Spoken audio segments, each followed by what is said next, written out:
Bom, o que é um texto clássico? Um texto clássico é um texto que atravessou tempos e espaços e que continua dizendo algo a quem lê, por isso que eles permanecem, né? E por que eles permanecem? Porque eles tratam de dramas humanos ou de felicidades humanas, então o leitor se reconhece dentro daquele texto. Então, essa é a primeira qualidade de um texto clássico e é o que caracteriza um texto clássico. Agora, ao mesmo tempo, um texto clássico traz também elementos fundantes da própria escrita, de estilo de escrita, né? Então, se a gente pensa na Odisseia, por exemplo, né? A Odisseia funda uma forma ocidental de escrever, então ela funda um modelo de escrita.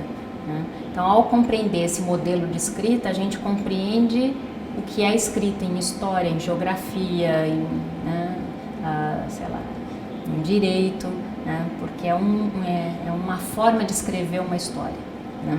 Ou se a gente entende o Dom Quixote, por exemplo, ele funda uma outra forma de escrever, que é a narrativa da modernidade, né? Então, ao entender a narrativa do Dom Quixote, a gente entende como é que se contam os descobrimentos, por exemplo, né? Que hoje a gente vem dizendo, as invasões, mas é uma forma de constituir um tipo de contar as histórias, né? Ou quando a gente pensa no Cortázar, que é um argentino, com o jogo de amarelinha, né? Então, ele faz uma transgressão discursiva que é muito importante, né? Que é como a gente pode contar uma história quando é autor e que o leitor lê essa história da forma como ele queira, pulando as páginas que ele quiser, né?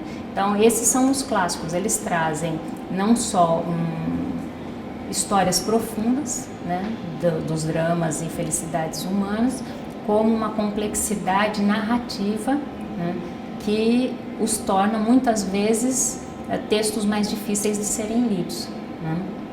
Agora, essa dificuldade tem a ver com o grau de elaboração da narrativa, né? E eles são textos fundantes de estilos de narrativa. Então, ao fazer tertúlia com textos que não são clássicos, se perde muito em aprendizagem, né? Porque se perdem as vozes dos dramas humanos e se perdem a complexidade textual. Então, os textos que têm uma narrativa mais linear, por exemplo, né, não precisam ser dialogados com muita gente para serem entendidos, né? O que o dialógico, a leitura dialógica ajuda muito fortemente? Exatamente a gente se apropriar desses instrumentos narrativos, né? E que são instrumentos analíticos também, eles não são só do contar a história, eles são do leitura do mundo, leitura da palavra, né? Isto não significa que ao ler os clássicos que seja um processo em que o sujeito que lê é uma esponja, ou seja, é uma pessoa que absorve linearmente aquilo que está lendo, né? Há clássicos que são racistas, há clássicos que são machistas, né? Só que quando a gente faz leitura do mundo, leitura da palavra, não é a leitura linear da palavra, né?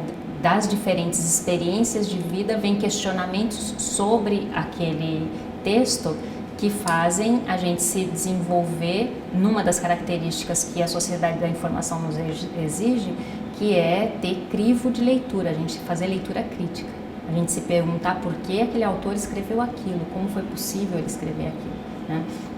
Um exemplo que eu dou de literatura brasileira são os Sertões, né? O Euclides da Cunha, quando escreveu, ele é uma obra clássica, é considerado um clássico, né, brasileiro, né? Mas quando a gente vai ao capítulo sobre o homem, né, são textos super racistas, né? Ele classifica os nordestinos como inferiores, ele classifica os negros como inferiores, ele vai classificando. Agora, ao fazermos tertúlia com esse texto, vou dar exemplo, em adultos, em educação de adultos, que perguntas o moderador pode ajudar a fazer? Por que será que esse autor escreveu isso? Por que será que era possível que ele escrevesse isso? Porque se ele escrevesse hoje, não seria possível ele escrever dessa forma. Então, e aí quando a gente faz a parte instrumental da tertúlia, né, da aprendizagem dialógica na tertúlia, que é então vamos buscar informação e vamos conversar sobre isso no próximo encontro, isso é a parte exatamente da formação crítica de leitura do mundo, leitura da palavra, né? Textos, por exemplo, best-seller, né?